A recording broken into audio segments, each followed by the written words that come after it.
The thoughts of life, the meaning of life, and the experiences one should prioritize in terms of career and relationships are some common ponderous questions that have occupied one's mind in the span of a month. However, I have managed to intensively divert my attention into other things. For instance, have you ever wondered how much of one's existence is actually utilized to live? Are we considered to be alive when in actuality all one does is merely breathe or sit back and wither away? Such are questions that broaden the marking spectrum. So let us assume that the glass half full ideal alongside rationalism, with differences in individual differences, are borne in mind. The lifespan within Earth can be pegged at 79 years, give or take.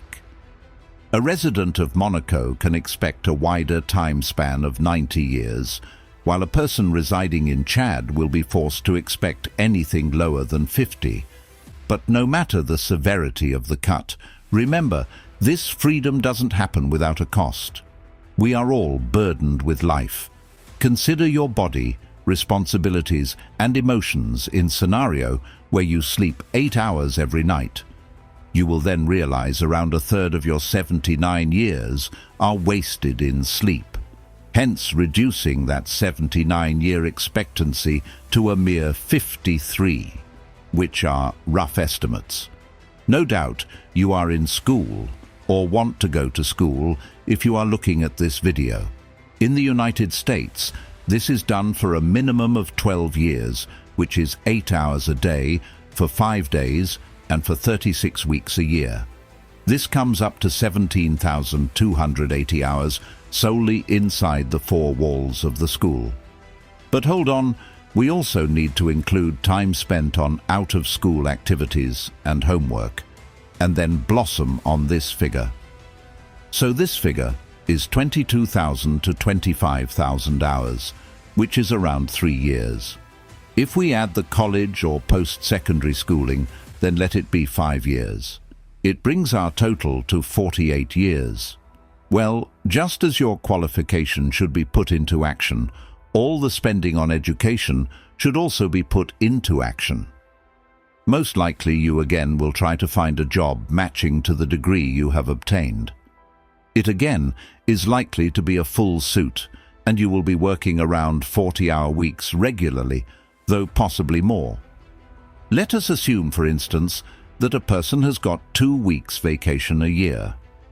The average lifespan of a human in the civilized world is around 70 years, and of this, 40 to 50 years is spent working.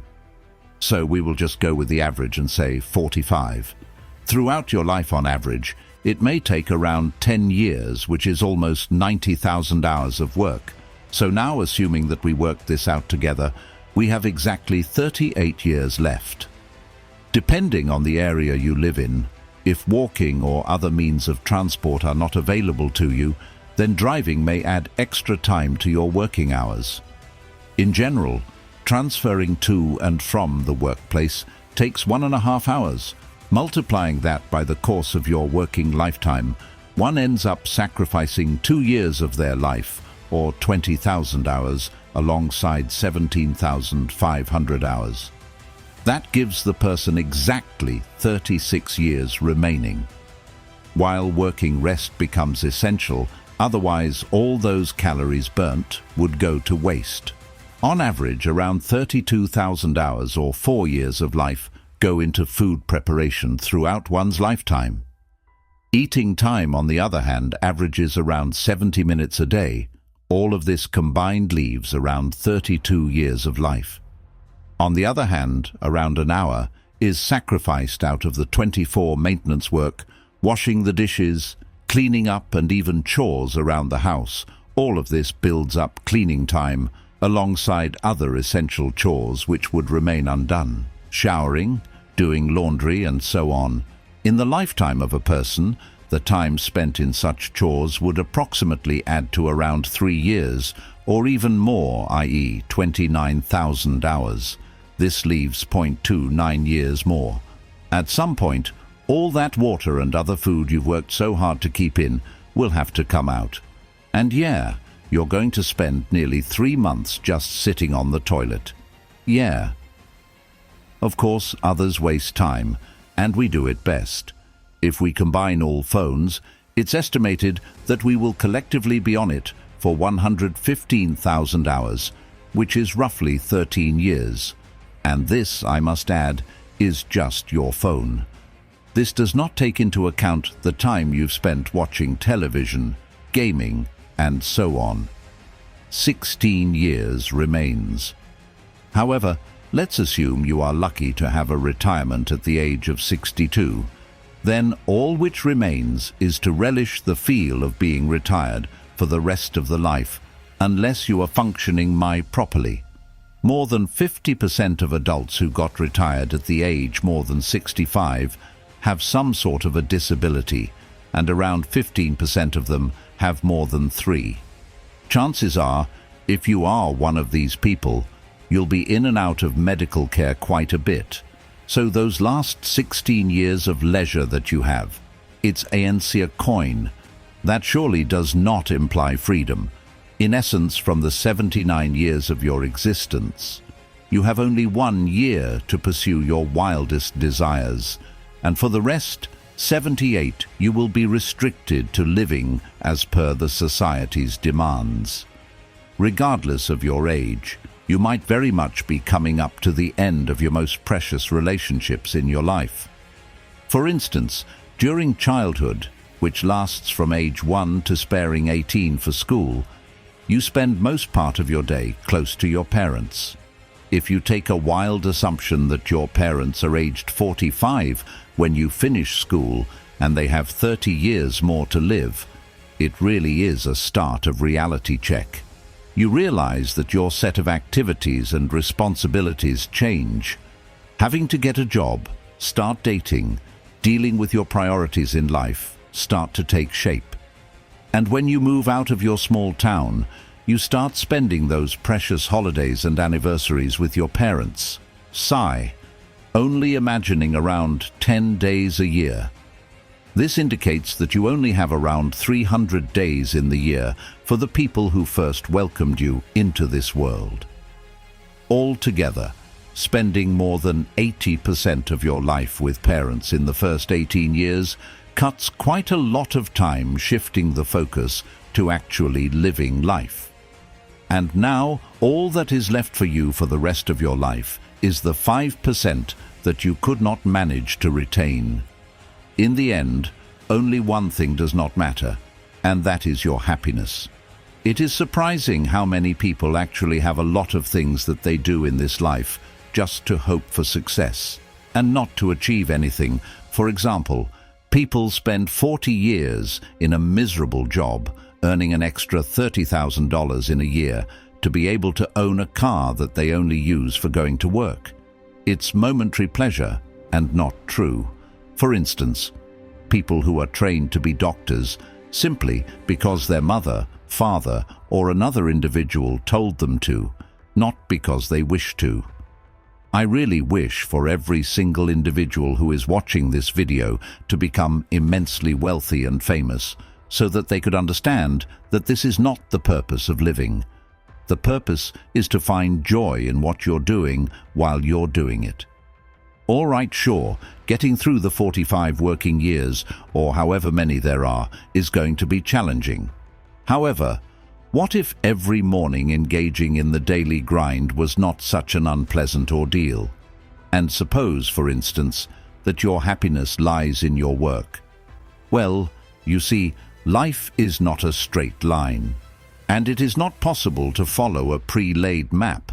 That is just not how the system operates. Instead of taking a day as it is, we tend to spend a lot of time thinking about how the next day will be. Okay, yes, we need to eat, but what if we made those meals more productive by having them with good friends or family, or people who enhance the quality of your life? Sure, the other commute can be somewhat draining at times, but what about when you utilize it to listen to podcasts, or when you share rides with your co-workers? Those 13 years you spend on the phone may appear to be a waste, But what if you utilize that time to create the business you have always wanted, or the brand you have always dreamed of? Or even a YouTube channel where you talk to people about the funny things you think about? You will provide people with so much value that you never knew existed. At Australia's based medical centre, we know the importance of looking after your health while settling wide, global responsibilities. For Australians, good nutrition means learning how to balance their health in good time allocation, while other goals like education, work or fitness take place. And F45 workouts give an example of a business that conserves time for its clients, whether that be a skill or just relationships with others. It's true that time is an element that everyone has access to, yet if you put into consideration properly, there are certain elements that are an exclusivity for only one person. For instance, if you are to lose a great amount of money, there is always a stream to replenish it into. However, if a companion decides to go against you, there are countless showing up to fill in the void. Although in the other hand, time, however, is a true non-replaceable aficionados proudly brandishing their time as an asset. Consider how many times you have constantly engaged in a task only because it is routine and absolutely polarizing to an average person, with even the diminution of the time when such activities would cease to come. How awful's that? Life gives us opportunities. The only other option is being boring and spinning in circles endlessly. There are life-changing choices that can be made, made, to bring about an alteration of where you were, are, and will be. But so many people place restrictions through life, through other people's perspectives, which is the dumb part of it all. There are so many boundaries that people live by, yet they aren't barriers of money, time or status, rather dealing with how others view you. It follows logically that approximately 90% of the populace would be discontented due to their wrongful prioritization of external opinions. Life doesn't have to be disappointing. There is no need to regret every decision made. Looking at someone succeeding at something, be it at Instagram, YouTube or whatever, and trying your best to impersonate them is dangerous. That FOMO is bad. You don't have to have a never-ending cycle of hopelessness. Stop telling yourself that when you are much older and unable to do a lot of things, would having regrets be worth it? Because if yes, then those regrets would cater to be worse than a bad breakup or failure, or possibly even much worse. It is important to keep in mind that there is no point in expecting overnight outcomes, because if the expectation set is high, well, that's where the journey ends. The universe has been here for around 13.8 billion years, and what might sound unrealistic is you being here for only 79. Therefore, this life journey that you will be on is much shorter, and it's fine since the end is much longer. Becoming perplexed with the amount of time you have does not make sense. And remember, keep defining what you truly want in life.